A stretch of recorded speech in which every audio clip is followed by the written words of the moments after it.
on retrouve donc les téléspectateurs. boo paree nga partagé café gi rek ni nga ko ngar daajoo nga bokk ak nit ñi. non café gi dañ ci def citron. puisque dañoo xaw a grippé donc Babacar est son invité.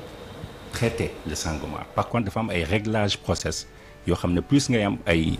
échantillons représentatifs. mieux ngay adapter say process ba nga xam ne rendement yi dina mën a adapté par rapport aux besoins nationaux mais quoi qu'il en soit traitement bi moom mën nañ ko sans la SAR a les capacités techniques et la SAR a les ressources humaines dignes de ce nom pour pouvoir traiter toutes sortes de pétrole brut. kañ ngeen di commencé xent dëgg Georges maa ngi jégalu kañ la ñuy commencé xent dëgg parce que gis nañ xibaar wax ni Shell ñoom tàmm nañoo dem foofa di duy di yóbbu. loolu nu mu demee. waaw xam nga loolu Shell la ñoom dañu am aussi seeni en tout cas outils techniques yoo xam ne ute na ak outils yi nga xam ne moom la SAR am donc li ma la wax moom mooy SAR échantillon yi nga xam ne mettre na ko en accord avec Woodside. septembre lañ ciy jot bu boobaa à partir de septembre dinañ mën a commencer le raffinage mais quoi que l'on puisse dire c'est que tey am nañ les capacités techniques am nañ la capacité de stockage pour mën a traiter Sangomar et mieux la SAR va même au-delà looloo tax tey ñu teg en place un projet qui s'appelle SAR 2.0 SAR 2.0 daf ñuy jëlee 1,5 million de tonnes par an dem ba 5 millions de tonnes par an donc dañuy même dépasser le marché national en termes de besoin national pour exporter loolu yëpp li koy indi mooy ñu mën a générer li tubaab di wax des économies d'échelle parce que tey économie d'échelle yi moo tax ñuy mën a def ay optimisation de coût bu ñu amee optimisation de coût forcément dañ koy ressentir au niveau du prix à la pompe kon côté société africaine de raffinage nous sommes prêts. capacité annuelle boobu nga wax ne yokku na ba 1,5 million de tonnes loolu tënku ci projet d'augmentation des capacités et d'adaptation des unités pour le traitement du brut de Sangomar. Est-ce que gënul woon pour le symbole SAR traité première cargaison bi. waaw loolu c'est une question qui est pertinente hein, même en interne j'ai posé la question mais encore une fois li gën a wóor en termes d'adaptation de nos unités mooy ñu mën a am tous les échantillons tey bu ñu nekkoon ñu ne par rapport aux vingtaines de puits 3 puits lañ amagum donc échantillon mën nañ commencer ci loolu waaye loolu xëy na mën na am yeneen conséquences yoo xam ne peut-être dafay wàññi suñu rendement moo tax ñu préférer bañ a jël benn risque parce que bu ñu jëlul risque encore une fois donc sénégalais yi ñoo ci bénéficier wu parce que dinañ def tous les réglages nécessaires pour am rendement bu may wax rendement nag mooy ñun bu ñu raffiner dafa am ay produits yu ci génn super dina ci génn gasoil dina ci génn nafta dina ci génn et cetera mais tey boo xoolee le besoin national gasoil la ñuy gën a soxla au niveau du Sénégal donc ñun bépp pétrole boo xam ne dañ koy jot bu ñu defee suñuy simulation process li nga xam ne moom la ñuy viser mooy ñu am le maximum de gasoil pour mën a adapter par rapport en tout cas aux besoins nationaux. mais en attendant gasoil bi dañu waroon njëkkee ci li nga xamante ne moo di pétrole Sangomar bi d'autant qu'on disait que SAR ngi préparé wu depuis 2019. effectivement donc ce qu'il faut savoir c'est que SAR dafa am depuis sa création en 1961 dafa am une mission de service public dama koy faral di wax même ne loolu mooy complexité des activités de la SAR parce que d'une part dañu am mission de service public mais d'autre part dañu war a générer ay marges pour mën a maintenir nos activités pour mën a optimiser également nos coûts donc tey fekk na depuis lors ñi ngi indi comme ni ñu ko daan defee di indi bateau pour boo xam ne pétrole ERA la jóge ñu koy raffiner au niveau du Sénégal yooyu nag dafa am loo xam ne daf ñu war aussi donc par rapport au décret 1998 dañu war a en tout cas am un stock de sécurité boo xam ne ça daf ko war a garantir pour le bon fonctionnement du pays looloo tax aussi dañu anticiper indi ay bateaux mën a garantir ce stock de sécurité le temps en parallèle parce que c'est un temps masqué le temps en parallèle ñu mën a continuer di analyser les échantillons jot beneen échantillon bi nga xam ne Woodside digg nañu ko au mois de septembre bu ko defee à partir de là ñu mën a xam ban proportion la ñuy mën a defee le raffinage par rapport au prix. est-ce que lu Woodside di tànk ca teenu Sangomar yi dana doy ba tax doo leen importer ci doo leen jéggaani pétrole wala foog ngeen continuer di importer. waaw loolu objectif bi xam nga sànq dama na la SAR même ñi ngi liggéey ci projet SAR 2.0 boo xam ne tax na ba y a 2 semaines man ak équipe de direction bi yëpp dañuy dem port de Bargny Sendou pour mën a prospecter foofu benn site boo xam ne suñuy nouvelle unité dina fa mën a nekk loolu nag l'idée mooy ñuy dem ba daanaka Sangomar li ñu fay li nga xam ne dinañ ko exploiter yëpp SAR di ko mën a jël et ça va même au-delà pour le moment Woodside 100 000 barils jour la mën a def mais on s'attend à ce que la cadence soit augmentée. Ce sera max 120 000, non? Ça, c'est à Sangomar, c'est à Woodside de communiquer par rapport à ça. Mais on va savoir, monsieur le directeur général. Pour le moment, 100 000 barils jour, oui. la ñuy def. Ñun suñu idée moom mooy ñu dem ba ñoom lépp lu ñu mën a extraire ça di ko mën a traiter. On va insister voilà. Parce que nee nga noppi ngeen mais franchement yéen a ngi analyser ay échantillons. Shell ma nga dem di jël di yóbbu. Qualité bi moo des wala yéen a noppeegul.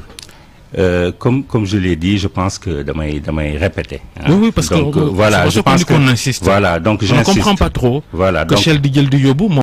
pétrole bi doy na ko. qualité bi yéen ngeen ni yéen a ngi xaar ay échantillons di analyser. waa déet xam nga process yi bokkul Shell dafa am process su boppam ak nu mu koy raffiner ñun ñu am suñu process su bopp donc loo gis par rapport aux spécifications dañ koy adapté noonu la raffinerie yi fonctionner donc ñun au niveau de la SAR comme je l'ai dit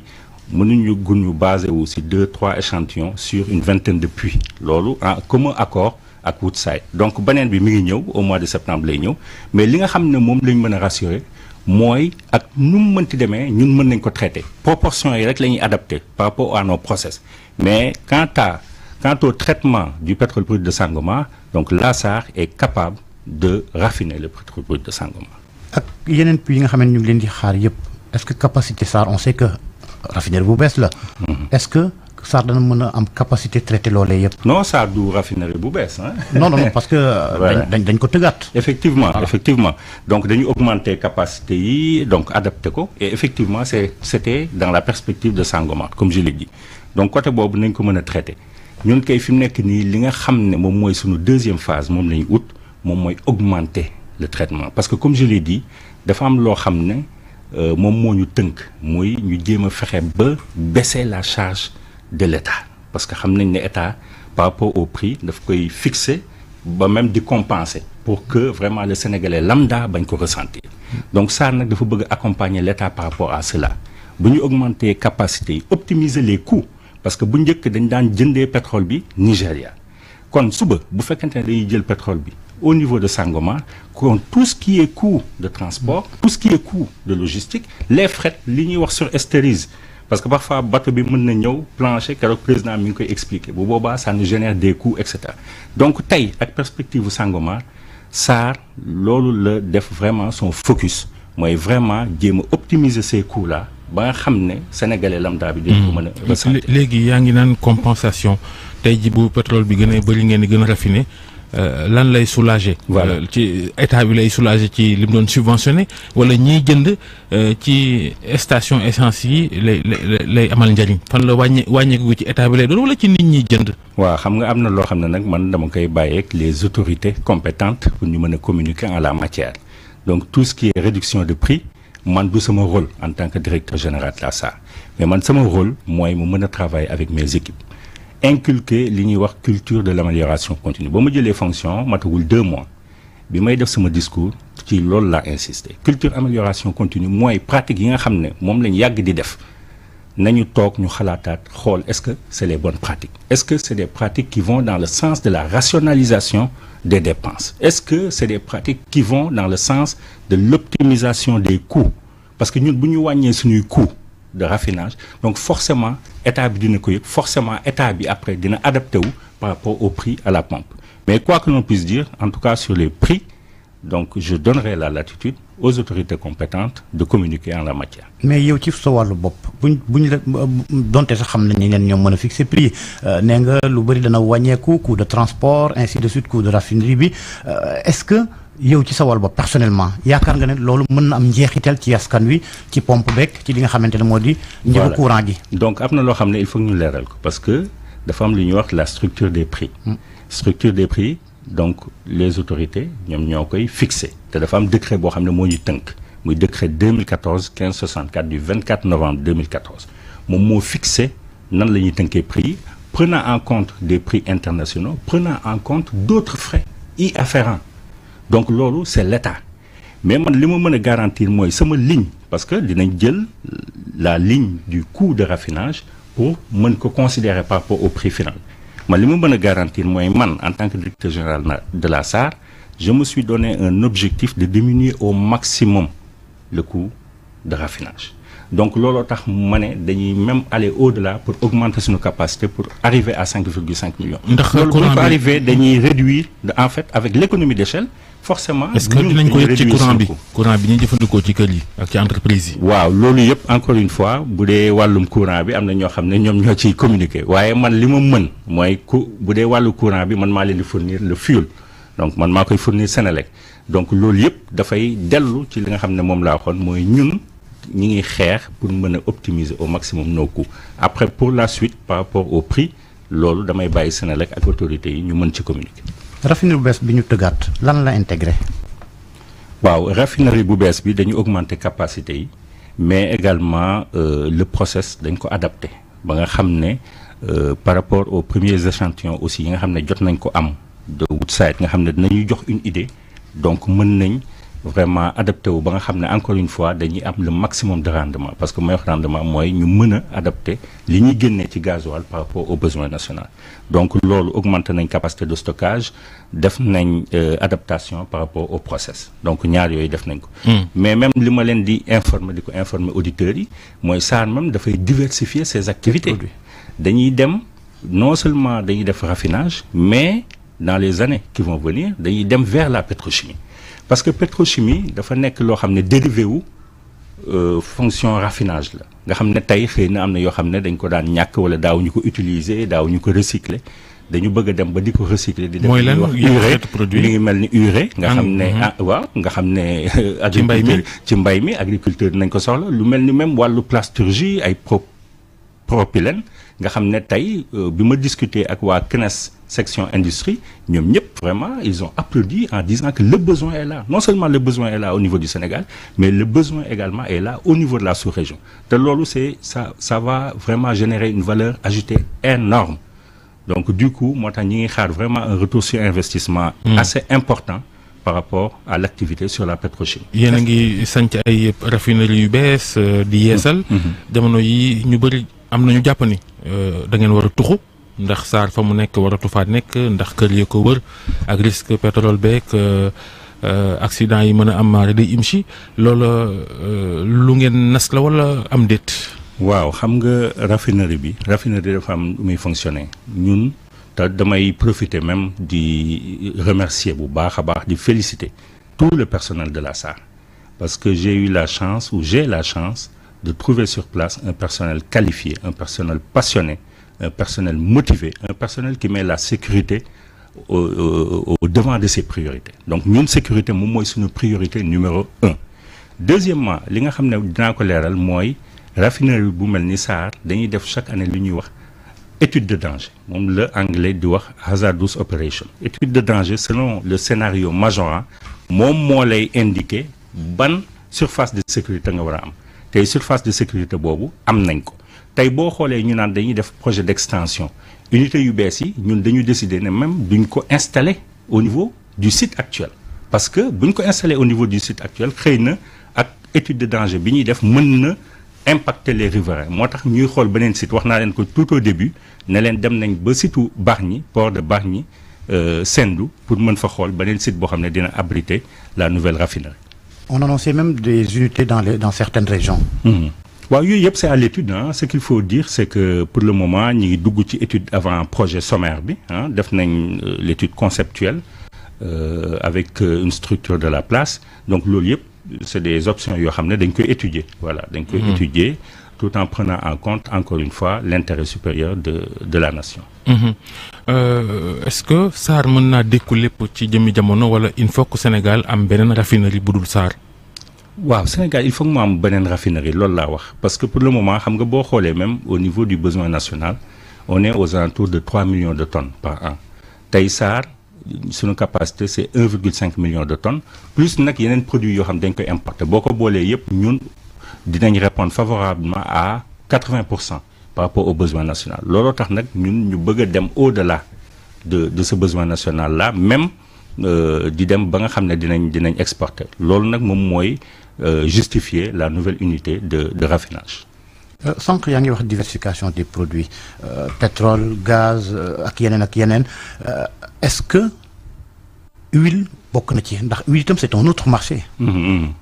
waaw huile moteur yeeg yu ni mel. effectivement huile moteur yi yooyu yëpp c'est à étudier comme ni ma leen ko waxee dañu nekk ci phase avant projet sommaire. pour certains même c'est plus rentable même que pétrole beeg lu ni mel. xam nga loolu tax ma wax pétrochimie parce que pétrochimie tey booy xool moo gën a rentable raffinerie c'est ça la réalité. mais raffinerie dafa am solo ci dëkk parce que raffinerie moo lay tax xam nga li ñuy wax souveraineté énergétique te loolu mission la boo xam ne président de la république vraiment daf ci taxaw ak son premier ministre may profiter di leen gërëm bu baax a baax ci tànn bi nga xam ne tànn nañ ma jiite société bu mel ni SAR donc huile moteur et cetera yooyu yëpp c'est des options yoo xam ne dinañ ko étudier par rapport à ce projet. mbaa doo leen rey yeneen entreprises yi cay yëngu aussi. non alors ce qu'il faut savoir aussi c'est que y a le contenu local. donc ñun bu ñuy def suñu projet d'extension. quand on fait le parallèle entre souverainisme ak ci nga xam ne ñoom ñoo koy gérer. c'est pratiquement une entreprise occidentale. waaw lépp exactement lépp loo xam ne ñun dañ koy def dañuy jël en compte non seulement le contenu local. DG mi ngi dañuy jël en compte le patriotisme économique. Pastef la bokk Pastef Suisse mais modernisation bi ngeen def am na loo xam ni ci par force la li ñuy wax arrêt métal. c'est-à-dire que est-ce que loolu mën ngeen ko arrêt métal 45 jours ñeent fukki fan ak juróom. loolu lu mën a jur bu fekkente ni sàmmonte ngeen ak moom tax foog ngeen sàmmonte ak moom itam. waaw sëñ Babacar xam nga arrêt métal moom du la première fois la ko SAR di def arrêt métal SAR yàgg na ko def. arrêt métal bu ñu koy def nañ daan defee ba nga xam ne yéen doo leen ko yëg sénégalais lambda bi du yëg na sax SAR arrêté na noonu la ñuy continuer di def donc je pense que sur ce côté-là et puis même au contraire léegi am nañ beaucoup plus de flexibilité parce que nee naa leen il y a 2 ans yokk nañ suñuy capacité de stockage donc à ce niveau je rassure tout le monde. bi nga ñëwee ak SAR léegi ci ñaari weer xam naa lay toll wala ma tëggu ko ci ban anam nga ko fekkee wàllu technique bi wax nga ko waaye wàllu xaalis bi est-ce que financièrement SAR ni nga ko fekkee baax na am déet. waaw xam nga SAR 2 années précédentes yëpp SAR mi ngi def ay bénéfices donc quoi que l'on puisse dire c'est une activité qui est rentable sur le plan technique wax naa ko fekk naa fi personnel bu qualifié personnel bu dévoué am vraiment une paix sociale au niveau de cette boîte. yeneen yi nga wax ñi ngi ci liggéey parce que am na ay notes internes yu bari yoo xam ne def naa ko dans le sens de l'optimisation des coûts loolu du loo xam ne fii lañ koy wax parce que c'est des notes internes mais am na également yeneen audits yoo xam ne ñi ngi yeggale les termes de référence pour mën ko def notamment l'audit organisationnel au niveau de la société. waaw waxtu bi jeex na waaye faaw ñu ñambaas tuuti politique ndax Pastef Suisse fa nga bokkoon xaw ma ba xam da ngaa joxe lee ngay foofa am déet même si da ngeen di bañ a restructurer jamono ji aj ngeen lépp xam naa bañ parti bi tas gannaaw yéen a ngi ci nguur gi Diomaye ak conférence de presse wala waxtaan bi si xew journaliste yi keroog coow li ci vraiment 30 secondes fonds politique yi wax na APR tontu APR na li Diomaye wax demeewul noonu noo ko gisee. waaw bu dee Pastef Suisse moom joxe naa lenge yi ndax dama leen ne comme dëkkatuma fi wax dëgg yàlla